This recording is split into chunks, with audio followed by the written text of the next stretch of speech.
Hello my dear friends, आज एक बहुत ही इंटरेस्टिंग टॉपिक की हम लोग बात करने वाले हैं। एक ऐसा टॉपिक जहां बच्चे कंफ्यूज रहते हैं कि सर कौन सा शब्द का हम लोग उपयोग करें कि सेंटेंस सही हो जाए। तो समझते हैं शब्द क्या है। आप यहां देख सकते हो एक शब्द है NON।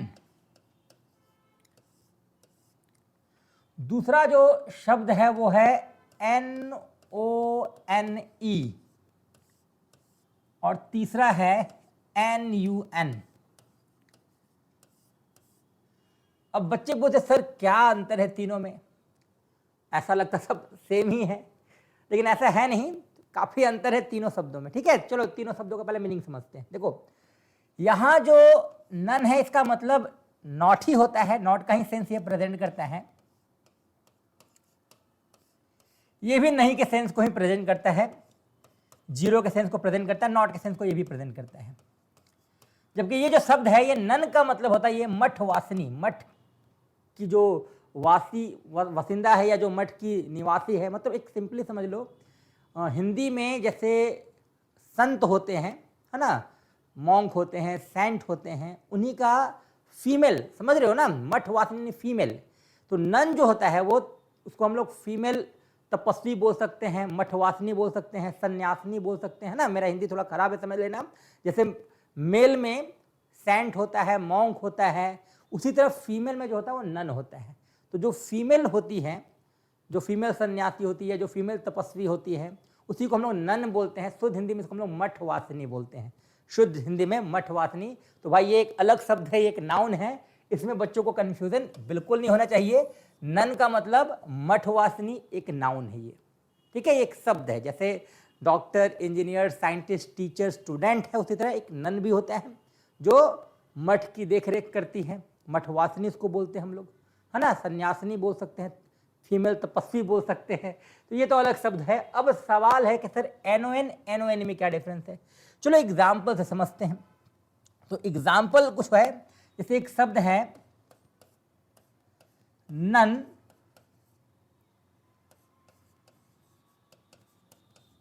पॉइजनस ट्री,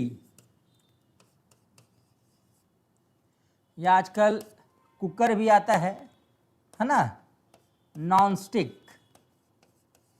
जो चिपके नहीं, है ना, नहीं खाने वाले पदार्थ, नॉन ईटेबल।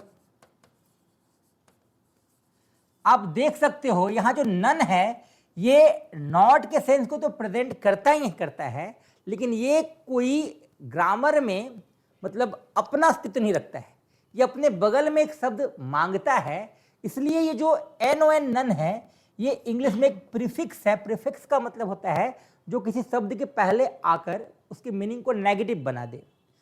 जैसे पॉइजनस का मतलब होता है जहरीला, उसमें नन लगा दो तो हो जाएगा जो जहरीला नहीं है। स्टिक मतलब चिपकना, और नॉन स्टिक का मतलब जो चिपके नहीं। तो ये नहीं का सेंस है, लेकिन इसका अपना अस्तित्व तो नहीं है, ये प्रीफिक्स है, किसी के साथ जाके चिपकता है, ये पहले आके चिपक जाएगा। स्टिक में प्रीफिक्स लगा दिए, नॉन स्टिक हो गया। तो स्टिक में हम लोग नॉन स्टिक, यानी इसका अपना अस्तित्व तो नहीं है।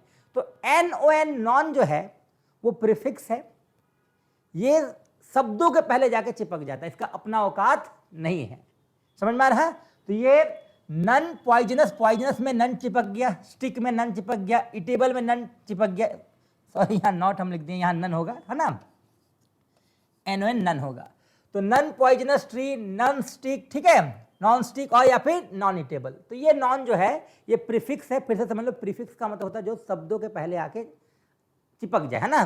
प्रीफिक्स सफिक्स पढ़े होंगे आप लोग, है ना, जो शब्दों के पहले आए, इसका अपना अस्तित्व नहीं होता है, ये किसी शब्द पे ही डिपेंड होते हैं। जैसे इटेबल पे डिपेंड हुआ नॉन इटेबल, तो ये अपना इसका अस्तित्व नहीं है, इसको हम लोग प्रीफिक्स बोलते हैं, ठीक है, इसका मतलब नहीं होता है।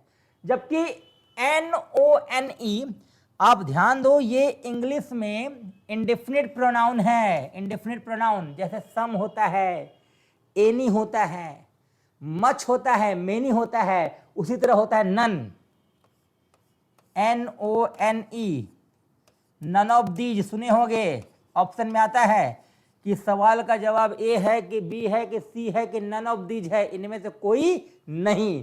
तो यहां NONE का मतलब होता है नो एनी, मतलब इनमें से कोई नहीं। नन का मतलब ये एक इंडेफिनिट प्रोनाउन है, इसका अपना अस्तित्व है, ये एक पर्सन की तरह इस्तेमाल होता है। एग्जाम्पल अगर हम लिखते हैं, none of my friends are going to the fair, मेरे दोस्तों में कोई नहीं मेला जा रहा है। फेयर मतलब मेला, अभी मेला का समय है ना, तो none of my friends are going to the fair. तो यहां जो नन है ये एक इंडेफिनिट प्रोनाउन है, इसका अपना पर्सनल औकात है, ये किसी पे डिपेंड नहीं है। तो ये डिफरेंसेस था NON, NONE और NUN। उम्मीद है ये टॉपिक आप लोगों को समझ में आया होगा। बहुत बहुत धन्यवाद।